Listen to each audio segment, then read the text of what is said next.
Teenage Mutant Ninja Turtles 3 sucks shit. Not even regular shit. Putrid, barfed out, roadkill, diarrhea shit. Now you might be saying, well, that's your opinion. Well, yeah, it is. It's my opinion that it's a motherfucking fact that this pile of dog shit called Ninja Turtles 3 is the most god-awful disgrace in human existence. Now, I know you've seen a lot of bad movies. But no, let me tell you, this movie is bad.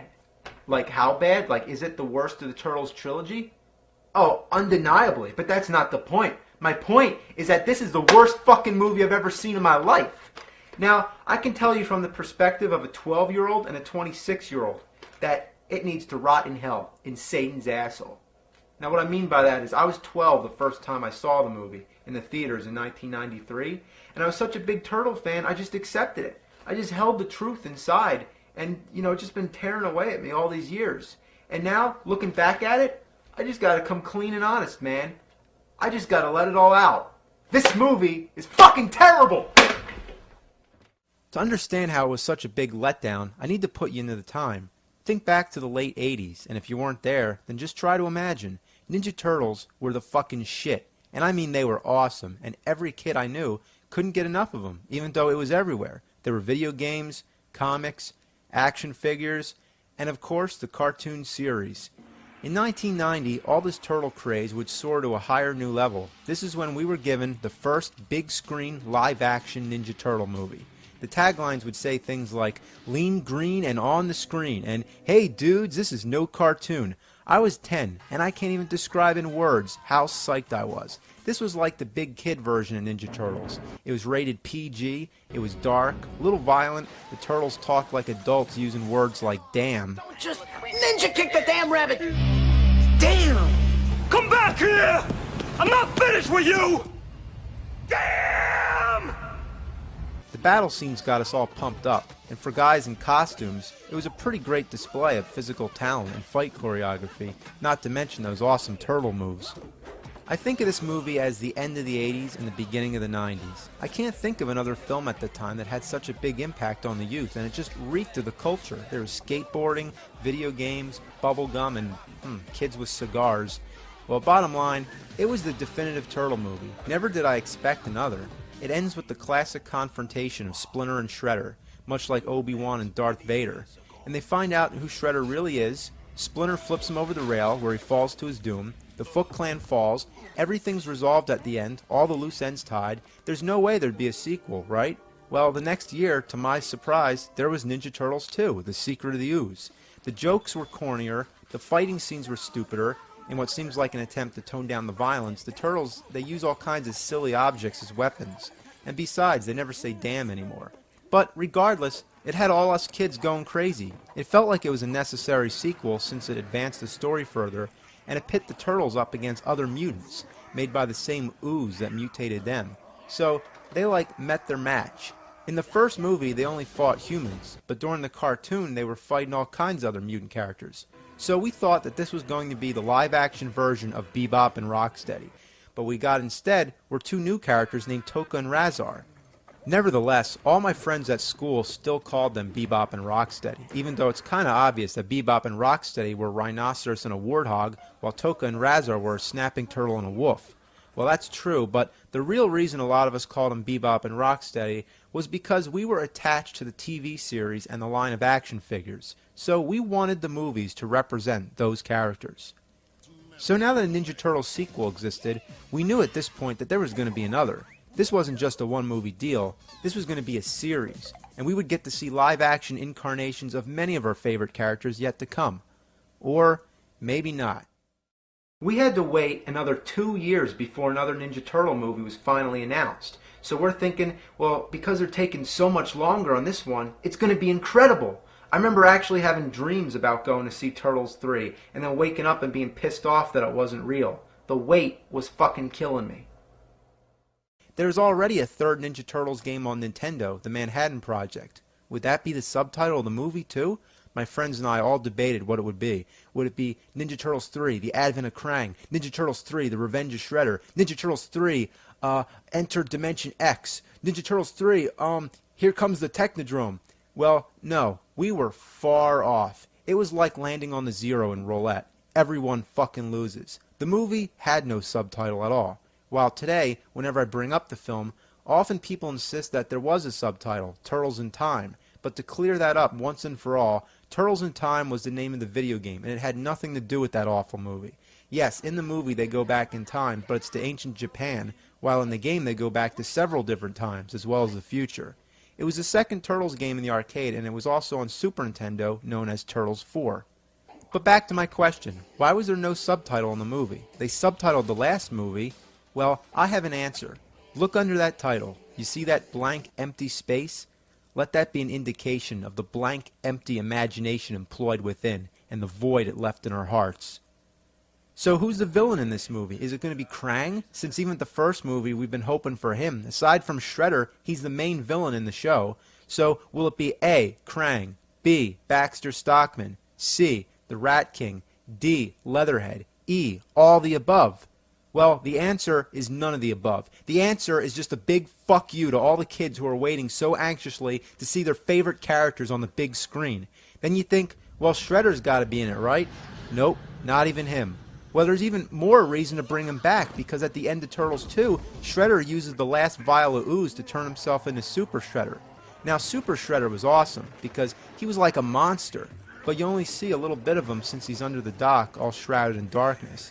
There's no way the Turtles can even fight him. Remember back to the first movie? They couldn't even beat regular Shredder. Splinter had to take him out, and at this time, in an anticlimactic end, Shredder does himself in by ripping apart the dock. Now, think about this. Would he really die by having a dock collapse on him? In the first movie, he falls into a garbage truck. Casey Jones activates the compactor and crushes the fuck out of him. Now, he comes back in the second movie alive and well. Now, if he can survive that, why can't he survive some falling beams of wood? And besides, this time he's Super Shredder. Wouldn't you have liked to see Super Shredder come back in Turtles 3? Well, that's what I was hoping for, but too bad. Make way for this samurai and this guy on a horse. Yeah, these are our villains of Turtles 3. Norinaga and Walker. I've never heard of them before. Now, you have this huge stockpile of memorable villains from the comics, the TV series, the video games, the action figures, all that, and they just go ahead and bring in two uninspired, stereotyped, mediocre villains. I mean, come on! This is the best they could come up with? Are you shitting me up the ass? And you might say, well, Shredder can't be in it because it takes place in ancient Japan. Well, you know what? That's my fucking point. The movie shouldn't have taken place in ancient Japan. Like, wow, that's original, isn't it? That's never been done a million times already. So now hopefully you can relate to how disappointing this was. But to really understand how inhumanely atrocious this shitload of fuck is, then we need to go over this movie and cover the basics. As usual, the best place to start is the beginning. The first two movies open in New York City, which worked really well. It puts you into the right atmosphere, you get a sense of the environment, the crime that's going on, and it just builds up to the Turtles' first appearance. Seeing the movies as a kid, it was like, they're coming, any minute.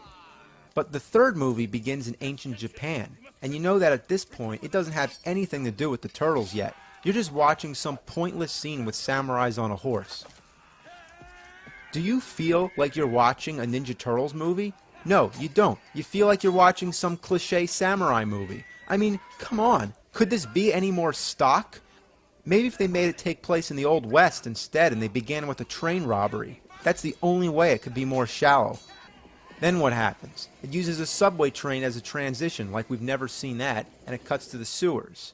And of course, now the Turtles abruptly show up, but take a look back to how the last two movies reveal them.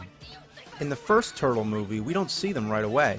First, we see a weapon smash out the streetlight, which we can identify as Raphael's sai. Then we see nothing but darkness, but we can hear the Turtles beating up the bad guys.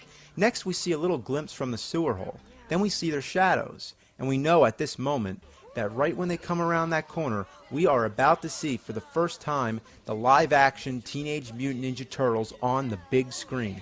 But no, wait, in mid-jump, the title screen comes up, and then the suspense is delayed even further. Come on. Come on. Yeah, look at that. It's awesome. Totally radical. Now that's how you do it. Now let's take a look at the second movie now. It's a little more abrupt, but it works in a different sort of way. This one doesn't rely on suspense, or at least not in the same way. You can say that you're already in suspense as soon as the movie begins. I know I was. I mean, you're thinking, come on, where's the turtles? Who's this guy fighting the bad guys? We don't want him, we want the turtles. And then when those thugs all gang up on him, we know he's in deep shit. And what better time than now? There they are, in the background, out of focus. And then they jump into the air and freeze frame. At this moment, the theater just erupts into a high-pitched wail, kids screaming and applauding, just, going crazy. It was one of the most exciting moments I ever had in a cinema. Now just look at that. How's that for a title screen? Not only are all 4 turtles in the frame, every one of them's up in the air. Now, how's the third movie begin? Well, the turtles just come in dancing to ZZ Top. No build-up, no scenario, no creativity, no fucking thought whatsoever. Now, just look at the turtles. They look like shit. Even the voice acting's horrible. The animatronics suck too. They talk like sock puppets. Watch Leonardo's mouth. Hey, what's that, April? Hey, what's that, April? Now look at Raph. But, things might get a little nuts. I might forget. Is this movie made for little kids?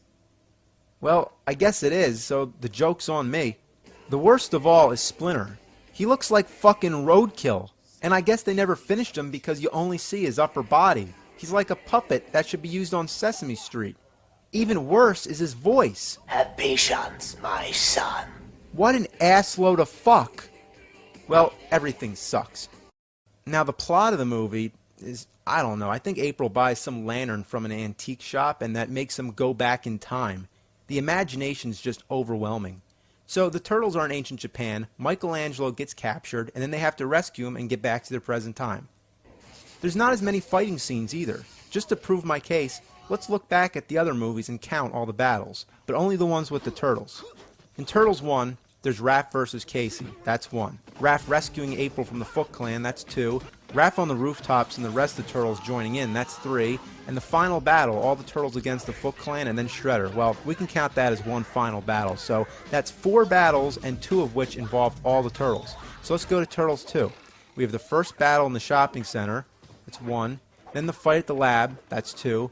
Raph in the junkyard, 3. Then rescuing Raph in the junkyard and facing Toka and Razar, 4. Then the final club scene, so that's 5 battles, and 4 of which have all the turtles. In Turtles 3, there's the fight in the dungeon with no Michelangelo, well, anyway, that's 1. Then there's the fight at the river, again, no Michelangelo, so that's 2.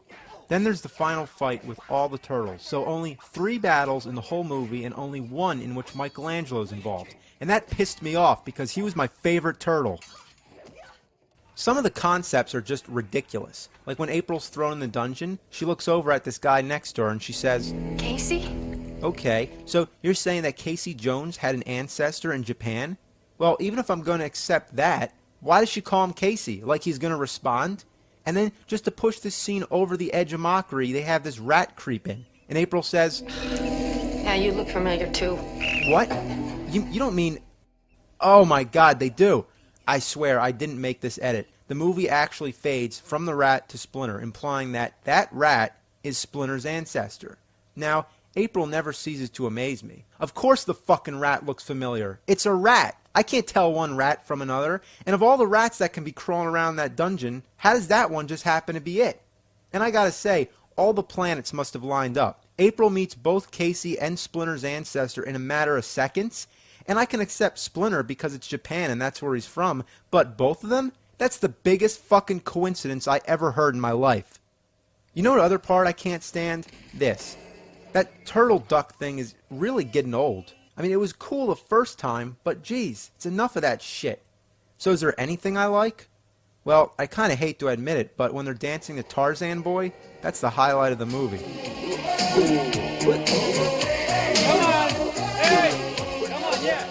All the turtle movies are full of bad jokes and constant references to movies or TV shows, but this one just takes it another step to absurdity. The other ones were corny, but this is beyond corny. The recurring joke is Wet Willy time. It's Wet Willy time. Pretty bad, but without ranting on forever about this crap, I'm going to round up my personal top 10 worst lines from Ninja Turtles 3. Number 10. I think I swallowed a frog. I hope it wasn't an ancestor. He swallowed a frog and he hopes it's not an ancestor. Guess that's why they're turtles. Number 9. Here they are, the Three Stooges. Yeah, Larry, Curly, and Moe. So, just in case we don't know the names of the Three Stooges, be sure to say them all. Number 8. Wow, a Legorama. Swing. No comment there. Number 7. It's Star Trek time, guys! It's Star Trek time. Number 6. What if we make like a cosmic U-turn and end up back in Godzilla land? Funny, get it? Japan, Godzilla land. Number 5. It's hammer time. Oh, God. Number 4. Did you hear what he called me, Leo? Yeah, an ugly lump of dung. What? That was an insult, Leo. Not necessarily, Raph. Did you know that in some countries dung is used as a fuel source? Oh, so that makes it a whole lot better. He called Raph a fuel source. I'm sure that's what he meant, too, right? Number 3. We're turtles, friend. Of the Teenage Mutant Ninja variety. Sleazeball. Yeah. Okay, the line was bad enough, but look at how the turtles react to it. Like, yeah, he really told him off. Alright, number 2, and I'm warning you, it's about to get really bad now. Listen to this one. Hey, you were expecting maybe the Addams Family? I remember seeing that line in the commercial, and I couldn't even believe he said it. It's not really even a joke that makes any kind of satirical sense. Was I expecting the Addams Family? No, I wasn't actually. The Addams Family was probably the last fucking thing that ever come to my mind when I think of Ninja Turtles. What I especially love about this line is the way Donatello nods his head as he says it. And look at how Raph nudges Mike as if saying, yeah, that was a good one. It's like the actors were actually making fun of it because it was so ridiculous. So, are you ready for number 1? Because I don't think I am. Nothing can prepare you for this. Are you sure? You ready? Alright. Behold, the number 1 worst, most god-awful movie quote of all time. Help, I'm a turtle and I can't get up. Ugh. I still can't believe it. Did he really say that? Help, I'm a turtle and I can't get up. Ugh. I'm sorry for playing that again. That's really terrible. Not only is this the worst line of the movie, it's probably the worst line ever spoken in a motion picture. And believe it or not, this line was in the commercials too. And even worse, I distinctly remember in the theater, everyone laughed. I mean, come on. It's not funny. Help, I'm a turtle and I can't get up. Oh, God. All right, I'm back. So what's the best way to end a shitty movie? With a shitty ending. An ending that sucks so hard it scarred me for life. This guy Walker's running away from the turtles, but oops, he forgot his bird. Yeah, that's right, I forgot to mention that part. Not only does this character belong in a totally different genre, but he has this bird in a cage that he always carries around. I'm serious, this movie's totally whacked. So, what happens to him? He gets fired at, and then he falls off the roof and into the water. Now, I gotta pause this because I gotta ask, how many times have you seen this shot in a movie? Way too fucking much. It was one of the biggest cliches of the time. What happened at the end of Batman? The Joker falls, same shot. What happens at the end of Dick Tracy? Big Boy falls, same thing. But Turtles 3 takes this cliche to a new level. I mean a whole new level. Watch what happens when Walker hits the water. Did you see that? Here it goes again. There's no splash. Instead, he disappears. But he doesn't disappear. He, like, implodes into himself. I'm really stunned. Like, why'd they do this? They couldn't do a special effect for a splash? But what they could do is make him implode. Now, if you couldn't make a splash, why couldn't you just cut away and then just leave the sound of the splash? That would have actually been more effective. I can re-edit it right now. Watch.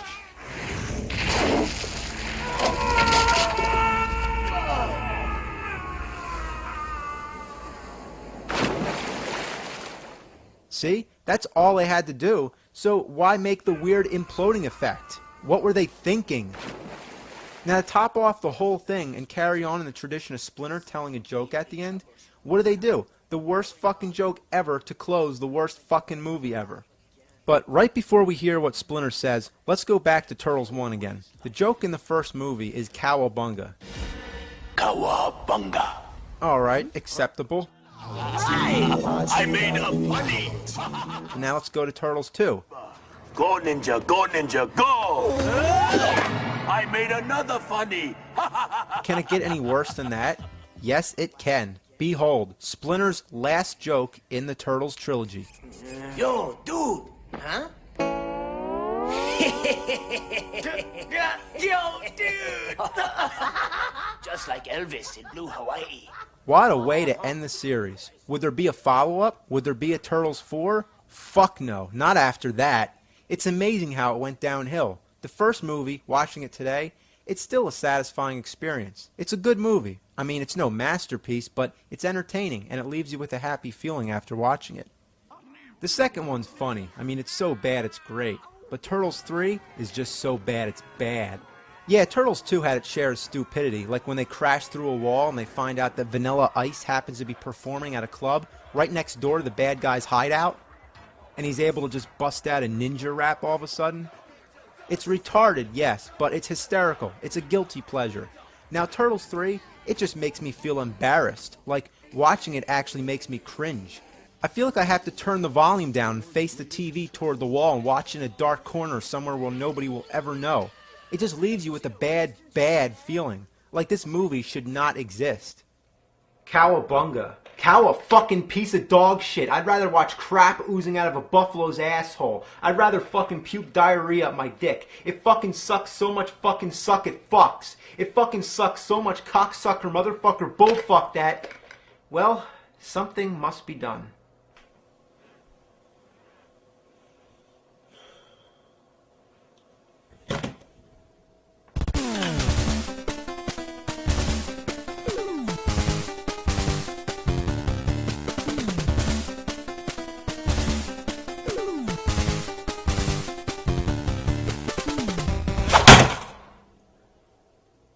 It's hammer time!